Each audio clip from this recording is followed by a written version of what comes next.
अभी previous video में मैंने आपको एक्सरसाइज नंबर 4.8 का क्वेश्चन नंबर 1 करवाया था कि find the factors by using factor theorem.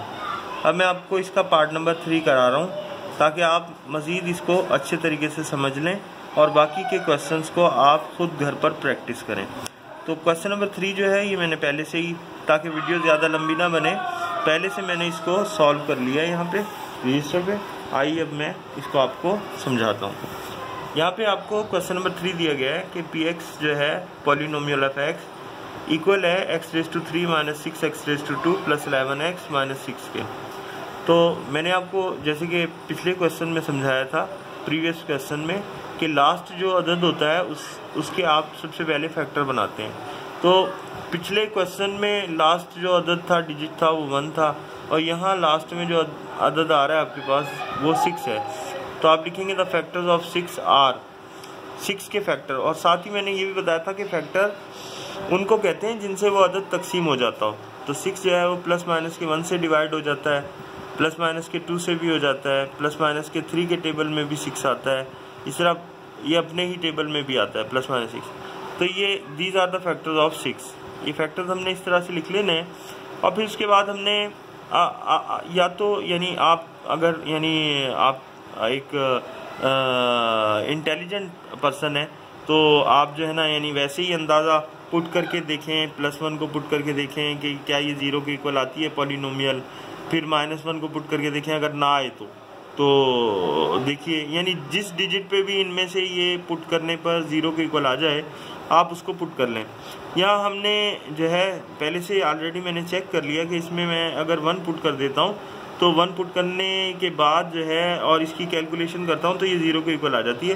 तो लिहाजा मैंने x = 1 रखा और 1 इधर आया तो x - 1 हो गया। तो यानी मैंने x - 1 को फैक्टर के तौर पर जाना या लिया। If x - 1 is a factor, अगर x - 1 इसका फैक्टर है तो फिर ये होना चाहिए कि px = x की जगह पे आप 1 पुट कर लें। सही है, जहाँ जहाँ x है वहाँ आपने 1 पुट कर दिया, यहाँ भी, फिर x² की जगह पे भी, फिर 11x के साथ x की जगह पर भी।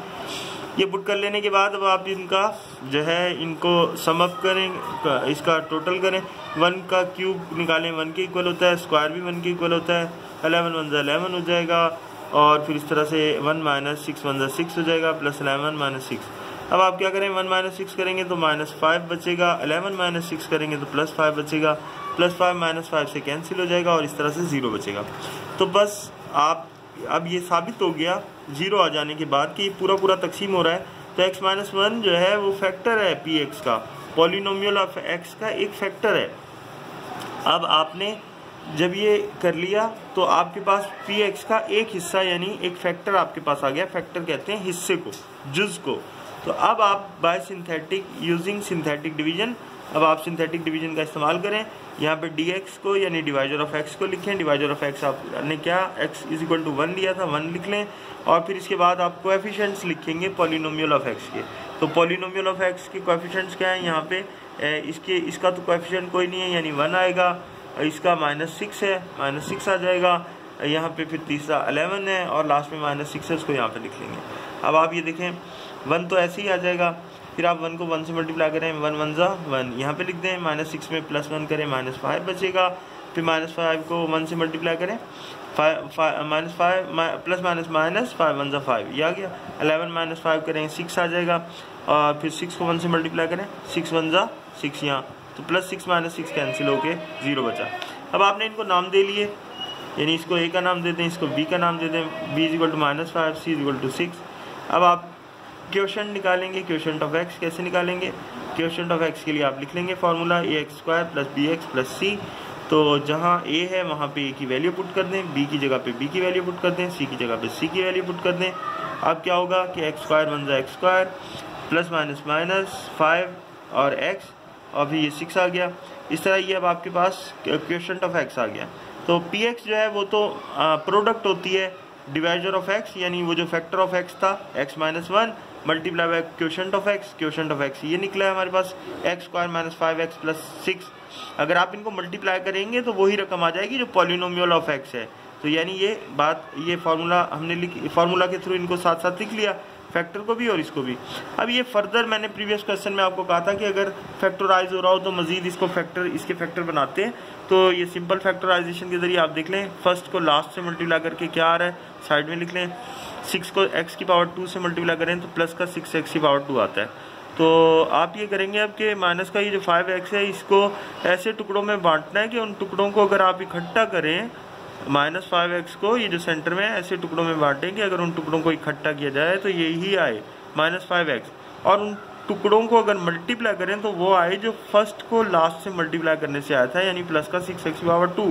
तो अब हमने जब गौर किया तो देखा, हमें मालूम हुआ कि दो इसके टुकड़े ऐसे बनते हैं कि -3x और -2x, अगर हम इनको इकट्ठा करें तो -3 और -2 माइनस का 5x हो जाता है, और अगर हम इन्हें मल्टीप्लाई करें तो minus minus plus 3 to the 6 x की पावर 1 और 1 x की पावर 2, यानी दोनों बातें पूरी हो रही हैं। तो ये हमने टुकड़े बनाए। अब हम इसमें इन दोनों में से कॉमन ले लेंगे, इसको ऐसे ही लिखते रहना है आपको। x कॉमन है इसमें, तो अंदर क्या बचेगा, यहाँ x की पावर 2 में से x कॉमन निकल गया x, और यहाँ पे खाली 3 बचा। इन दोनों में कॉमन निकालें तो आपको पता है 2 कॉमन होगा, -2 कॉमन निकालेंगे तो अंदर का साइन चेंज हो जाएगा, ये x बचेगा यहाँ पे, और 2 3 6 माइनस मैंने आपको बताया क्योंकि माइनस का 2 कॉमन निकाला है इसलिए साइन चेंज हुआ। अब आपने इस पूरे में कॉमन निकालना है तो x-3 जो है वो दोनों में कॉमन है, इसको निकाल लिया, और अंदर क्या रह गया x-2। तो इस तरह से ये आपके पास आंसर आ गया। आई होप कि आपको ये क्वेश्चन समझ में आया होगा, और it will be very helpful to you for understanding this exercise. Inshallah with the next video we will soon come before you. Plus one thing, don't forget to like and subscribe our channel. Very thanks.